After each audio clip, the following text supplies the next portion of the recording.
Smith, Julie Simpson. Here we are. Yes, we are. Here we are. This is an exciting maiden voyage of our first, our first kind of podcast, our first chat, first conversation. Well, we can't really call it our first conversation because we chat all the time.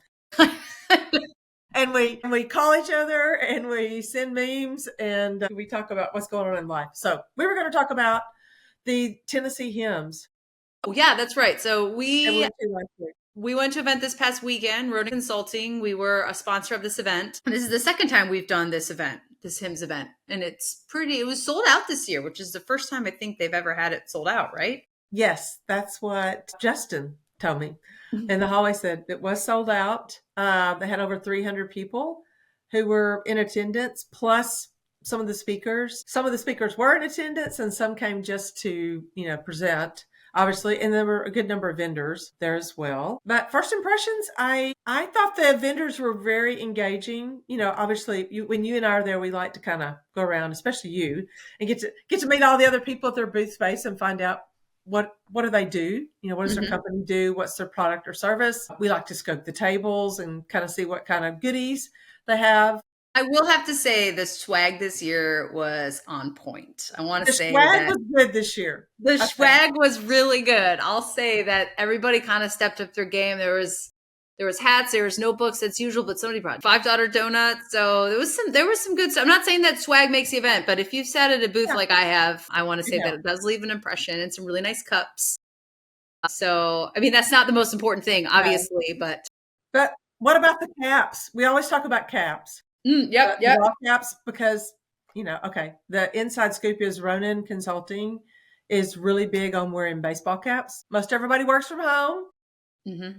But a few are in the office, but even then, like the founders, those people wear a lot of ball caps. So, the Richardson 112 is kind of the go-to baseball cap in our office. If anybody wants to get us any gifts, there it is. Please send us Richardson 112. That's important stuff to know. You got to know your hats. So. Yeah. So this is the first year we actually sponsored this event, mainly because this is the second year our company won a hackathon and we were afforded the opportunity to speak during lunch. And one of our members presented his CARE app, which we'll leave a link so you can try the CARE app and see what that's all about.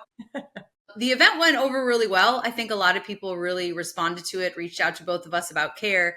But it was interesting to see all of the, when you meet people at these events, when you're going to these local events, I often talk to people who are doing things that are very similar to what we're doing, but there's a lot of overlap as well. So what did you find when you went to him, some of that overlap between some of the work that we do and some of the work that, other people kind of need some Ronin help with? Well, obviously Ronin is involved in custom software development and AI first solutions. I think there might have been one other company in that space, but a lot of cyber, high trust, HIPAA certified solutions providers were there. I got to talk to a number of people that either have a product that they sell into hospital and healthcare systems were there. And I felt like we were in a kind of a unique space because I didn't see a lot of competitors that do the custom software development and the AI solutions that we provided this year. So that was good to kind of network, find out about, how they're feeling. Of course, I talked to a lot of salespeople because I'm Chief Revenue Officer. So I find out about sales, and it's been a kind of a challenging year so far. I mean, last year, 24 was pretty challenging. I think people were hopeful for, after the election to kind of, have a direction and people could double down on spending. But it turns out that, particularly in healthcare, the cuts in the NIH funding has impacted a lot of healthcare institutions. DOGE has resulted in a lot of budget cuts. And so, the word on the street is that those aren't all permanent.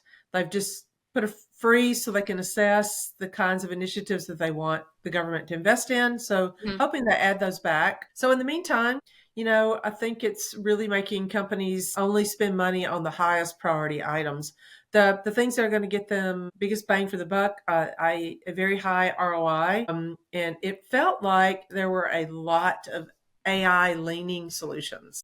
Hmm. being talked about. And as you know, some of the panels speakers were from VC firms, especially those that have heavy healthcare portfolios.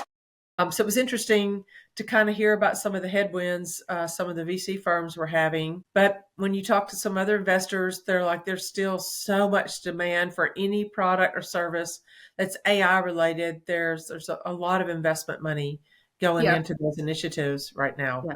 And you mentioned earlier about AI ROI. I actually had a really great conversation with somebody that I met there. His name escapes me because you meet hundreds of people at these things, and I said that sometimes it feels like as an AI first agency or you're working in AI, you're just surrounded by AI every day, and you think that everybody's doing it, and then if you're not into it, it's like there's that AI FOMO. Yeah. And everybody wants what's the ROI if I'm going to invest in it, what's the ROI? And not a lot of agencies or companies are putting out case studies and documents about ROI yet. And I search, I'm in charge of marketing and the content for Ronin. So I'm constantly looking to see, okay, well, if this company has ROI, what could we show? If we show them our AI solutions, what's the ROI? And I had this conversation with the gentleman at the event this past weekend, and he made a really good point. And he said it's not necessarily about ROI right now, it's about the problems that we're solving. And it kind of flipped it on its head for me, because I'm focused on, well, if we create the solution, what's that ROI going to be for you? But it's almost kind of a step back from that at this point.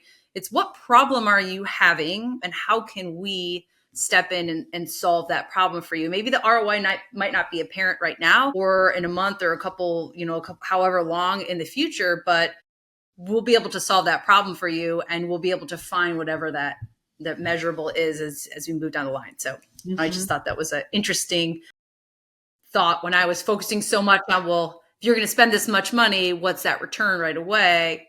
Right. Might not really be right away, but That it'll that be is there. funny because I have the same perspective as you as a chief revenue officer and involved in sales. That's one of the first things our clients ask us is Mhm. about ROI. So I don't know. I don't know if that people have a blank check to write and then we get ROI later, but maybe that's that hope and pray strategy. I don't know. Yeah, maybe we could say, well, let's stop focusing on ROI, sir and ma'am. Let's focus on the problems that we can solve, and we will solve them for you. Take our word for it. Yeah, Maybe I need to enter that into my sales yeah.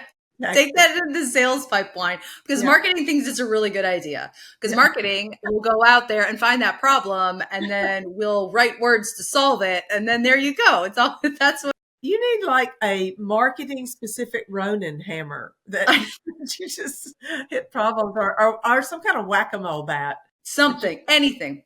You also just mentioned, as you were saying, so I said earlier that this is our second year that we've done this HIMSS conference. And last year was it just after I'm trying to get political, but it's just a little bit of politics is going to play in here, because it felt like this year's event was politically charged, in the sense that last year everybody was kind of excited. The election had just happened in November. Okay, what's going to happen? Like, we're going to new president.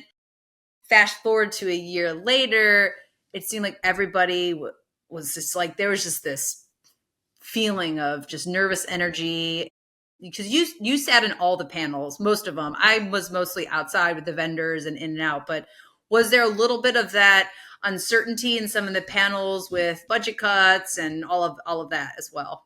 Yes, definitely. You could feel that. It was almost over everybody at the conference. And so I don't know if that conference is sort of a microcosm of where we are nationally, that everybody is just, they're stepping forward timidly and slowly until we kind of figure out what the path is going forward. But there Mm-hmm. seemed to be a lot of that. And obviously this conference is centered around health information management systems. And so it's, there's a lot of mandates. There's been a lot of changes in Mm-hmm. that space. And so I think it's just made people feel a little nervous, and they're kind of waiting for a little more direction and clarity before they Yeah. make any big decisions. And it's even more challenging because people were already there. People were Mhm. already waiting for the next, Yes. let me know what AI is. I want to get involved with AI, but wait, let's see what's going on. And then now with some cuts and some, what are we doing? It kind of adds another layer of, okay, well, we're going to wait a little bit longer. And some of the people that I spoke with as well, they weren't approaching AI in the sense that we are at Ronin. It just seemed that they had a product and AI was on the end of it. And then there was another product and then AI was then, or they would do half of a AI solution and then say, well, we'll figure out the rest. It's an interesting perspective to take on, we're AI first when you're not really doing it all the way through. It was kind of, well, true. Pass it off. It is a good point. And enough of a sprinkle to call themselves AI in their product or service. Yeah. Well, it's a hot buzzword, right? Yeah. Yeah. Everybody wants it, but that may not know why they want it, but they want it. Yeah. But just to be clear, we don't just sprinkle AI. We're doing it all. We can do all the AI. We're doing it all. We're doing it all. For sure.